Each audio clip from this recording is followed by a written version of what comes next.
Good morning India, hi friends, how are you? Nice. जो भी answer आप देना चाहते हैं अब आप आसानी से दे सकते हैं। I am well, I am hunky dory, I am so far so good, I am quite well, I am fit and fine, I am fit as a fiddle. बहुत सारे आंसर्स आपके पास आ चुके हैं और आते रहेंगे।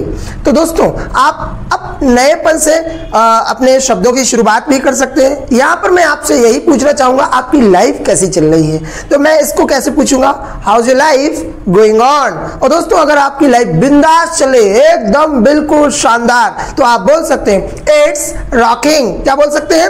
It's rocking. और अगर मान लीजिए कोई फ्रेंड जो 10-15 साल बाद आपसे मिलता है तो आप उससे ये क्वेश्चन जरूर पूछें कि आपकी लाइफ कैसी चल रही है। तो जब आप उससे पूछेंगे वो आपको बताएगा कि लाइफ में प्रॉब्लम्स हैं या वो खुश है या बहुत शानदार चल रही है लाइफ। तो इस तरीके से आपको क्या है कि नए वर्ड्स मिलना शुरू हो जाएंगे। जब तक आप कोशिश नहीं करेंगे क्वेश्चंस पूछने की या डिस्कस करने की, तब तक नयापन आपको नहीं मिलेगा। तो दोस्तों जब आप उससे पूछेंगे और वो कहेगा कि यार मैं तो आजकल बहुत परेशान हूं, मेरी लाइफ से मैं थोड़ा सा डिस्टर्ब हूं, मतलब अगर लाइफ अच्छी नहीं चल रही है, एकदम 50% सही है और 50% सही नहीं है, तो वो बोल सकता है इट्स सो सो। कैसे बोल सकता है?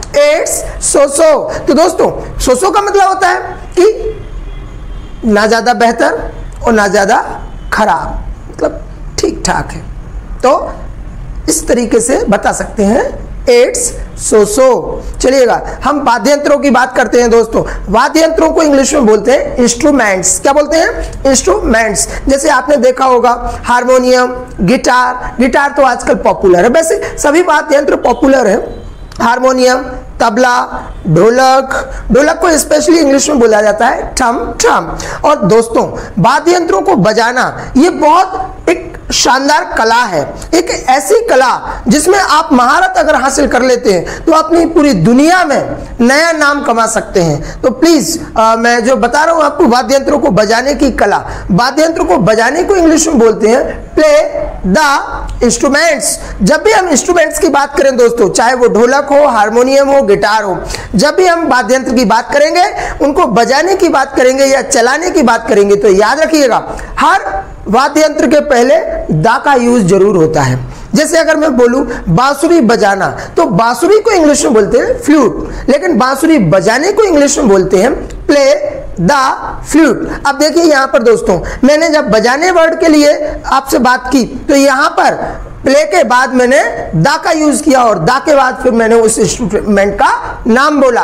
तो अगर हम इंस्ट्रूमेंट बजाने की बात करें तो हमेशा इतना याद रखिएगा कि उस इंस्ट्रूमेंट से पहले हमें दा का यूज करना है। अब दोस्तों अगर मैं ये कहता हूं कि मुझे गिटार बजाना आता है, मतलब इन द सेंस मैं क्या कह रहा हूं आपसे, मैं गिटार बजाना जानता हूं। गिटार को कैसे बजाया जाता है, उसमें से कैसे स्वर निकाले जाते हैं, कहां पर मुझे पिच को हाई करना है, लो करना है, तो ये मुझे गिटार के तौर तरीके आते हैं। सीधी सी बात है, मुझे गिटार बजाना आता है। किसी काम को करने की कला आना या उस काम को करने का ढंग आना या उस काम को करने का तरीका आना, उसको बोलते हैं हाउ टू एक्शन।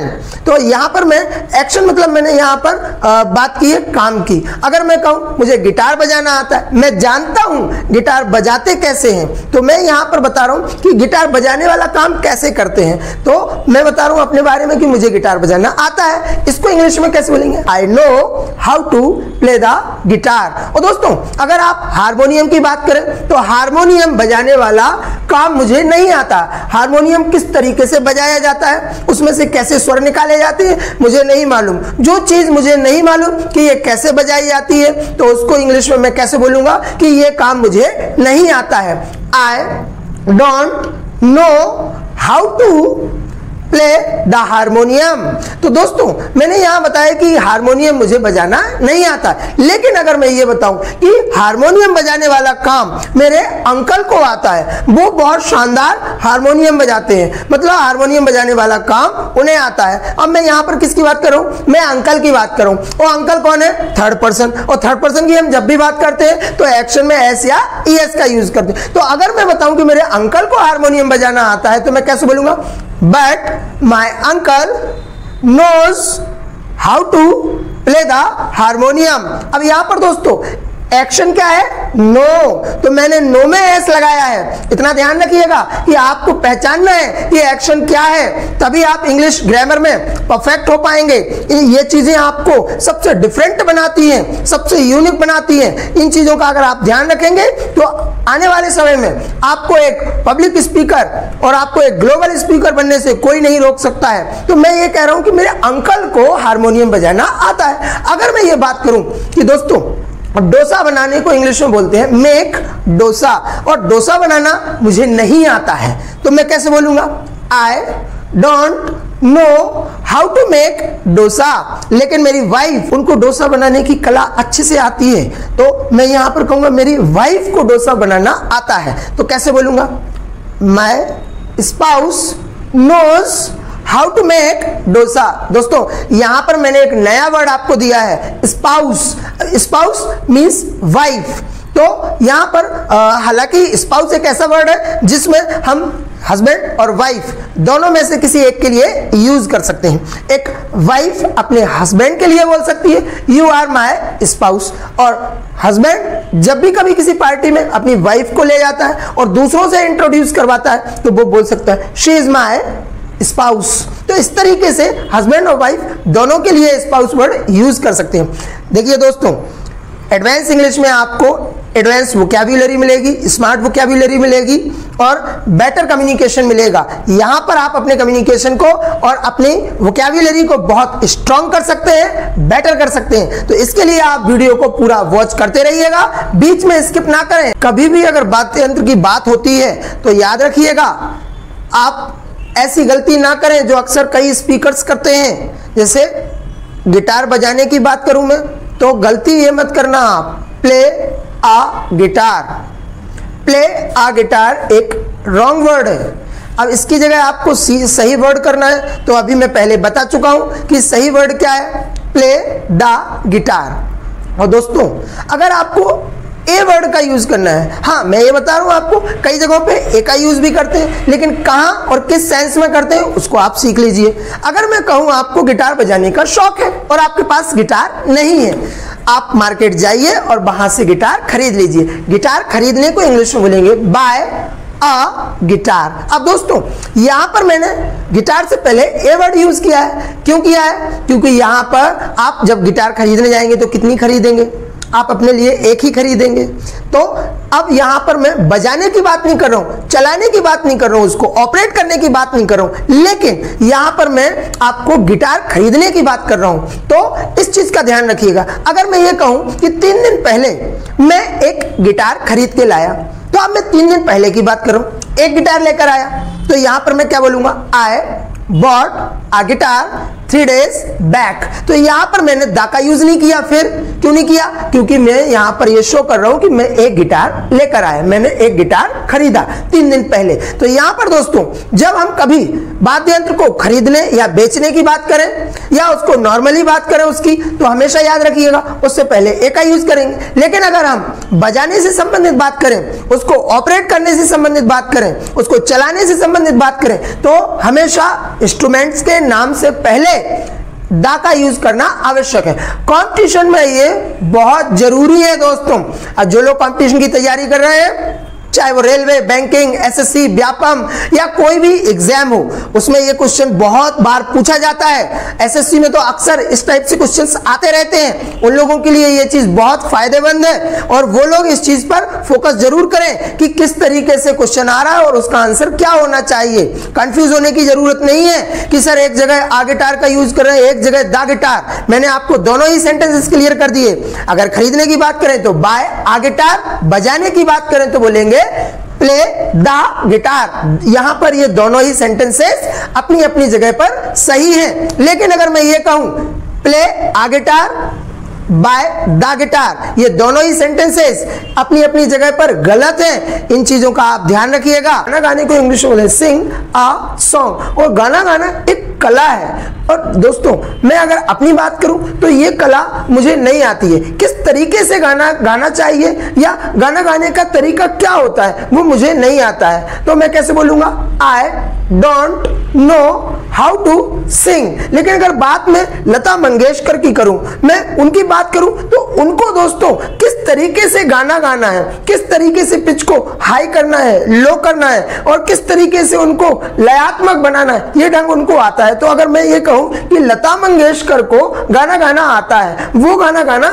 जानती है, इस बात को मैं इंग्लिश में कैसे बोलूंगा, Lata Mangeshkar knows how to sing. दोस्तों अगर आप मुझसे ये पूछना चाहते हैं कि आपको गाना गाना आता है तो कैसे पूछेंगे, do you know how to sing. और दोस्तों अगर मुझे बोलना है कि मुझे गाना गाना नहीं आता है तो मैं सिंपल बोल दूंगा, no I don't know how to sing. लेकिन अगर मैं बात लता मंगेशकर की करूं कि उनको गाना गाना आता है तो मैं कैसे बोलूंगा, but Lata Mangeshkar knows how to sing. Lata Mangeshkar दोस्तों आज उनके अंदर ये इतनी प्रसिद्धि ये कैसे आई है, उन्होंने अपना पूरा जीवन न्यौछावर कर दिया संगीत के लिए, म्यूजिक के लिए। दोस्तों उन्होंने लाखों हजारों गाने गाए। तो अगर मैं ये कहूं कि जब वो गाना गाती हैं तो उनकी आवाज लोगों के दिलों के तारों को छू जाती है। देखो यहां पर मैं एक एक्सप्रेशन यूज करूं, बहुत ब्यूटीफुल, किसी के दिलों के तारों को छू जाना या दिलों तक पहुंचना, उसको इंग्लिश में बोलते हैं strike a cord with somebody. जब आप अपने कॉन्वर्सेशन में इसको यूज करते हैं तो लोग सुनते ही रह जाते हैं आपको। अगर आपको फ्यूचर में कभी दोस्तों ऐसा मौका मिले कि आप एक स्टेज पर स्पीकर की भूमिका अदा कर रहे हैं, एंकर की भूमिका अदा कर रहे हैं, तो उस टाइम पर जो ऑडियंस आपके सामने होंगे आप ऐसा कुछ मोटिवेट करें उनको, ऐसा कुछ बेहतर बोले कि आपकी आवाज के, आपकी हुनर के वो दीवाने हो जाएं। तो उस टाइम पर आप अपने ऑडियंस को कर सकते हैं strike a cord with audience. तो दोस्तों आपको भी आने वाले फ्यूचर में बहुत सारी ढेरों अपॉर्चुनिटीज मिलने वाली हैं, लेकिन उसके लिए आपको एक बेहतर पब्लिक स्पीकर बनना होगा,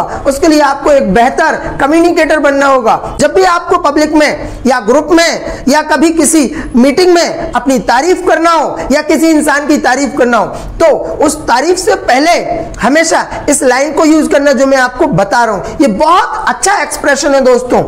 जब भी आपको अपनी तारीफ करना है उससे पहले ये लाइन बोलना, विदाउट बीइंग बोस्टफुल। जब ये लाइन बोलेंगे आप तो लोगों को महसूस हो जाएगा, वो फील करेंगे कि हाँ आप जो बोल रहे हैं, बोलने वाले हैं, वो बहुत ही सही है, 100% सही है। और फिर उसके बाद जो भी अपनी तारीफ में आप बोलना चाहते हैं, अपनी प्रशंसा करना चाहते हैं, जिस तरीके से आप बिल्कुल बोल सकते हैं। अगर आप बताना चाहते हैं कि मैं बहुत अच्छा सिंगर हूं तो आप बोल सकते हैं I am a good singer. लेकिन दोस्तों अगर आपने केवल खाली यही सेंटेंस बोला, यही लाइन यूज की, डायरेक्ट आपने बोला कि मैं एक अच्छा सिंगर हूं, आपने पहले एक्सप्रेशन को यूज नहीं किया, तो आप बहुत बड़ी गलती कर देंगे। आप हंसी के पात्र भी बन सकते हैं, कभी कभी लोग आपको भद्दी टिप्पणियां भी कर सकते हैं। इसीलिए आप इन सब चीजों से बचने के लिए जो मैंने आपको बताया है उसका आप यूज करें। स्वेटर बुनने को इंग्लिश में बोलते हैं नेट आ स्वेटर। अब दोस्तों ये कला तो जो है वो मुझे नहीं आती है कि किस तरीके से स्वेटर बनाया जाए। अगर मैं अपनी बात करूं तो मुझे स्वेटर बनाना नहीं आता है, मैं नहीं जानता हूं कि स्वेटर कैसे बुनते हैं, बनाते हैं, और मुझे बोलना है कि ये काम मुझे नहीं आता। तो इसको इंग्लिश में कैसे बोलेंगे, I don't know how to knit a sweater. लेकिन अगर दोस्तों मैं अपनी दादी की बात करूं, मेरी दादी स्वेटर शानदार बनाती हैं और शानदार वो डिजाइन भी करती हैं। तो अगर मैं कहूं कि स्वेटर बनाने वाला काम मेरी दादी को आता है, अब मैं दादी की बात करूं, दादी थर्ड पर्सन है तो नो में मैं क्या यूज करूंगा, एस। तो मैं बता रहा हूं कि मेरी दादी को स्वेटर बनाना आता है। But my grandmother knows how to knit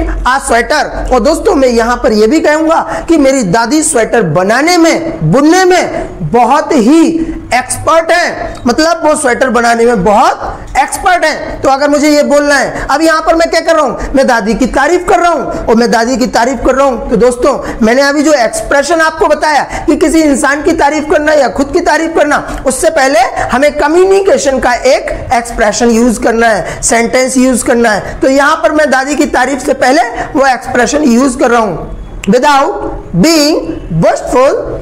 she is expert at knitting a sweater. दोस्तों अब यहां पर अगर आप चाहें तो निटिंग के बाद आ स्वेटर का यूज करना है तो कर सकते हैं, और नहीं करना है तो नहीं भी कर सकते हैं, कोई खास बात नहीं है। आप इतना भी बोल सकते हैं she is expert at knitting. Knitting मतलब बुनने से संबंधित बात आती है। अब चाहे वो स्वेटर बनाने की बात हो, ग्लव्स बनाने की बात हो, या सॉक्स बनाने की बात हो, या हाफ स्वेटर या कोई कैप बनाने की बात हो, बस निटिंग से संबंधित बात हो रही है। ताश के पत्तों को इंग्लिश में बोलते हैं कार्ड्स। क्या बोलते हैं? कार्ड्स। और ताश खेलने को बोलते हैं प्ले कार्ड्स। और अगर दोस्तों मैं अपनी बात करूं तो मुझे ताश खेलना नहीं आता है। मुझे ताश में कौन कौन से गेम्स होते हैं उनको खेलना नहीं आता है। किस पत्ते को कहां यूज करना है मुझे ये भी नहीं आता है। मतलब मैं सीधी बात करूं कि मुझे ताश खेलना नहीं आता है तो मैं कैसे बोलूंगा? I don't know how to play cards. लेकिन दोस्तों ये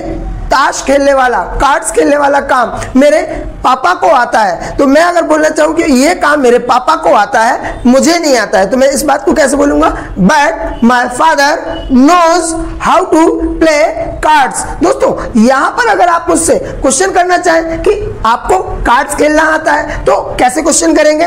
do you know how to play cards? तो इसका आंसर मैं पहले दे चुका हूं। जब लोग कार्ड्स खेलते हैं तो वो पत्ते इकट्ठे हो जाते हैं, उनको अलग अलग करने के लिए वो लोग खींचते हैं, घसीटते हैं, उसको इंग्लिश में बोलते हैं शफल द कार्ड्स। और दोस्तों आपने देखा होगा कई लोग जब चलते हैं तो वो अपनी बॉडी को खींचते हैं, घसीटते हैं, उसको बोलते हैं शफल। उससे एक कर्कश सा साउंड सुनाई देता है जो इरिटेट करता है, जो हमारी पर्सनैलिटी को दबाता है। दोस्तों सही से चलना या ढंग से चलने को इंग्लिश में बोलते हैं वॉक केयरफुली। तीरंदाजी करने वाले व्यक्ति को बोलते हैं आर्चर, और तीरंदाजी को इंग्लिश में बोलते हैं आर्चरी, जिसको हम पुराने विषय के नाम से जानते हैं धनुर्विद्या, जिसको इंग्लिश में आज बोलते हैं आर्चरी। और दोस्तों आपको मालूम है कि अर्जुन निशाना लगाने में निपुण थे। अगर मैं ये कहूं कि वो अपनी धनुर्विद्या में पारंगत थे, तो जो व्यक्ति अपनी कला में श्रेष्ठ होता है, पारंगत होता है, उसके लिए बोलते हैं मैस्ट्रो। तो दोस्तों अर्जुन तो अभी है नहीं, हम ये पास्ट की बात कर रहे हैं, तो पास्ट के लिए मैं वर्ब का यूज करूंगा कि अर्जुन अपनी धनुर्विद्या में पारंगत थे। He was maestro at archery. दोस्तों अगर मैं आज के समय की बात करूं तो हिंदुस्तान की सबसे लोकप्रिय, सबसे ज्यादा ख्याति प्राप्त करने वाली, कॉमनवेल्थ में 2 गोल्ड मेडल्स जीतने वाली दीपिका कुमारी आज आर्चरी की विद्या में सर्वश्रेष्ठ हैं। अगर मैं ये कहूं कि वो अपनी आर्चरी की विद्या में सबसे ज्यादा पारंगत हैं, सबसे ज्यादा श्रेष्ठ हैं, without being boastful she is maestro at archery. जब हमारे घर मेहमान आते हैं तो कभी ना कभी वो हमसे पूछ लेते हैं क्यों आपको ऐसा काम आता है?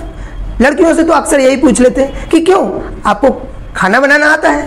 तो दोस्तों अगर हमें किसी से पूछ रहे हैं कि आपको खाना बनाना आता है, खाना बनाने वाली कला आती है, तो कैसे पूछेंगे? Do you know how to make food?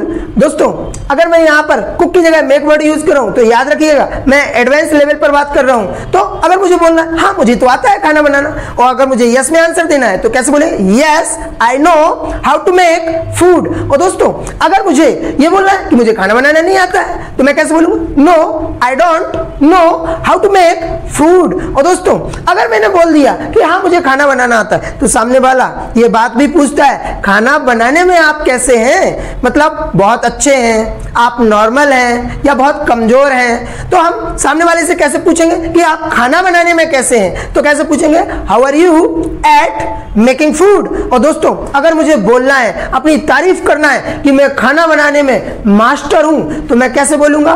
Without being boastful I am master eight making food. और दोस्तों अगर मुझे बोलना है मुझे तो खाना बनाना आता ही नहीं, मैं तो बहुत कमजोर हूँ, मुझसे खाना जब मैं बनाता हूँ तो बिगड़ जाता है, टेस्ट नहीं आता है उसमें, तो मैं तो भाई बहुत कमजोर हूँ, तो मैं यहाँ पर बोलूँगा I am poor eight making food. याद रखिएगा दोस्तों जब आप ये बोल रहे हैं कि आप इस काम में पुअर हैं, आप कमजोर हैं, तब वहां पर आप इस एक्सप्रेशन को यूज मत करना विदाउट बीइंग बोस्टफुल। ये कब यूज करना है आपको? जब आप खुद की तारीफ करना चाहते हैं या किसी इंसान की तारीफ करना चाहते हैं। ये एक्सप्रेशन केवल किसी की तारीफ के लिए है, किसी की बुराई करने और किसी की कमजोरी बताने के लिए नहीं है। इस चीज का आप ध्यान रखें। Thank you so much for watching this video.